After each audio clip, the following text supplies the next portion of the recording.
Boker Tov, nous sommes le 25 avril 2021. C'est l'heure de la revue de la presse et des médias israéliens en direct de Jérusalem sur Radio Kalita.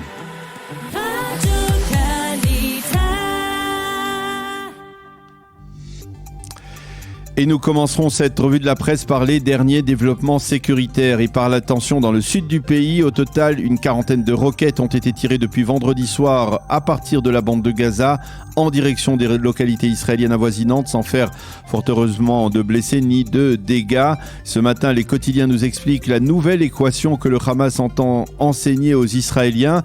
Toute tension à Jérusalem se répercutera dans le pourtour de la bande de Gaza. Entre Jérusalem et Gaza, titre donc en manchette ce matin le Yediot Aharonot qui nous montre deux photos expressives.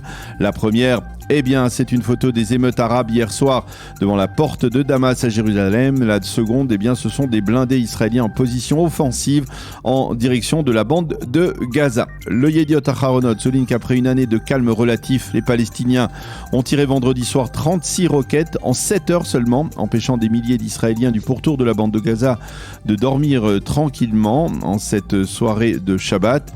Le Haaretz estime cite les estimations de la Défense nationale selon lesquelles la situation à Jérusalem risque d'entraîner une dégradation dans le pourtour de la bande de Gaza.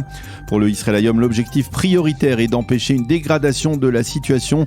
Le journal parle de dizaines d'arrestations à Jérusalem et de dizaines de roquettes à Gaza, confirmant donc la relation existant entre ces deux fronts sécuritaires. Le Maariv, lui, parle d'une nuit mouvementée avec 4 roquettes tirées à partir de Gaza et une interception du dôme de fer au-dessus de Sderot. Les journaux citent en évidence la réaction modérée de Binyamin Netanyahou qui a appelé à la sortie du Shabbat à, je cite, calmer les esprits des deux côtés, ce qui a d'ailleurs fait bondir les dirigeants de la droite radicale comme Betzalel Smotrich. Alors qu'écrivent les commentateurs israéliens face à ce brusque regain de tension, Nahum Barnea écrit dans le Yediot Aharonot que les responsables de la défense ont rencontré hier un Binyamin Netanyahou différent de l'ordinaire. Un Netanyahou focalisé sur la tension sécuritaire, mais un Netanyahou réservé et prêt à encaisser. Et c'est pour l'instant la tendance, on encaisse et on tente d'apaiser. Nadav Eyal écrit toujours dans le Yediot Aharonot exactement le contraire. Au sein du bloc du changement pro-Lapid, on craint que Binyamin Netanyahou ne profite de l'occasion. Il a tout à gagner à ce que la situation se dégrade, dit-on donc dans l'entourage de Lapid. Mais au cours des 10 jours qui lui restent avant de remettre son mandat au président de l'État, il n'est pas certain du tout que cela puisse changer la donne. Pour Yossi Yoshua, la clé d'un retour au calme à Gaza passe par Jérusalem. On va donc la prendre, cette équation. Et la nouvelle équation et le calme à Jérusalem entraînera le calme à Gaza. Shimrit, Meir dans le Yediot Aharonot et Ehudi Hari hier soir sur la chaîne 12 ont sensiblement eu la même analyse. Cette tension est liée à la proximité des élections palestiniennes.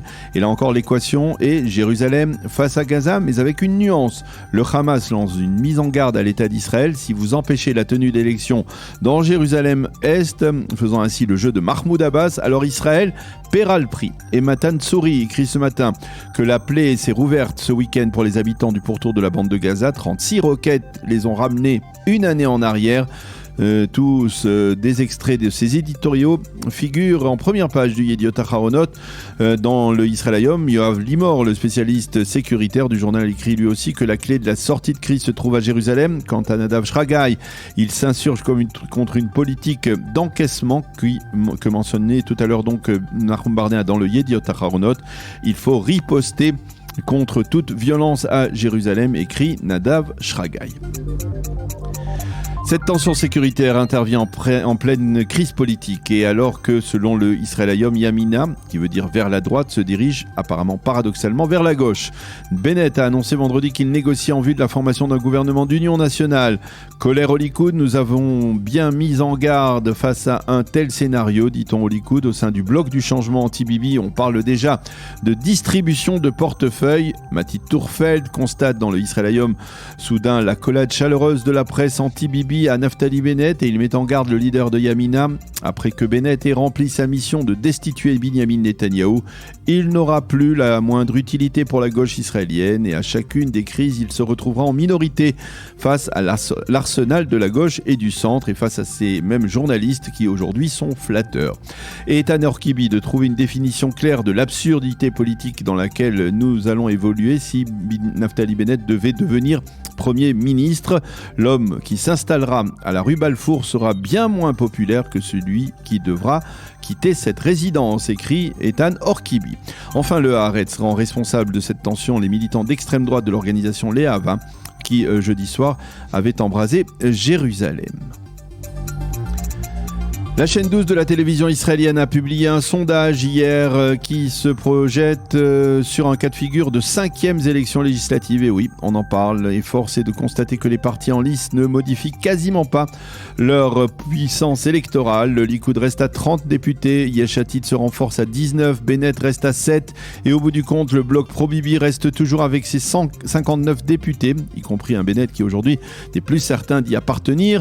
Et le Premier ministre ne peut toujours pas former donc de coalition majoritaire. Bref, il est évident que de 5e élections ne résoudrait pas la quadrature du cercle politique actuel.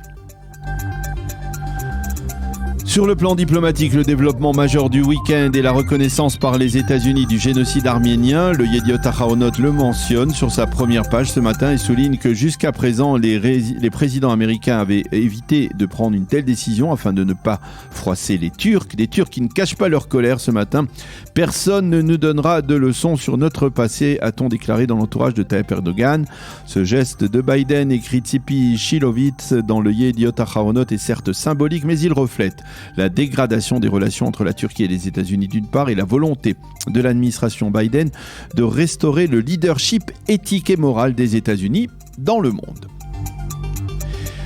Et puis nous terminerons cette revue de la presse avec le Israël Hayom qui mentionne ce matin les manifestations qui se tiendront à Paris et dans toute la France pour protester contre le verdict de la Cour de cassation déclarant irresponsable pénalement l'assassin de Sarah Halimi, Zichronah Livracha. Cependant, le Israël Hayom ne mentionne pas que des manifestations semblables auront lieu aujourd'hui à la même heure à Tel Aviv, devant l'ambassade de France et à Jérusalem dans le parc de l'Indépendance. Et donc nous le faisons à sa place. C'est la fin de cette revue de la presse et des médias israéliens.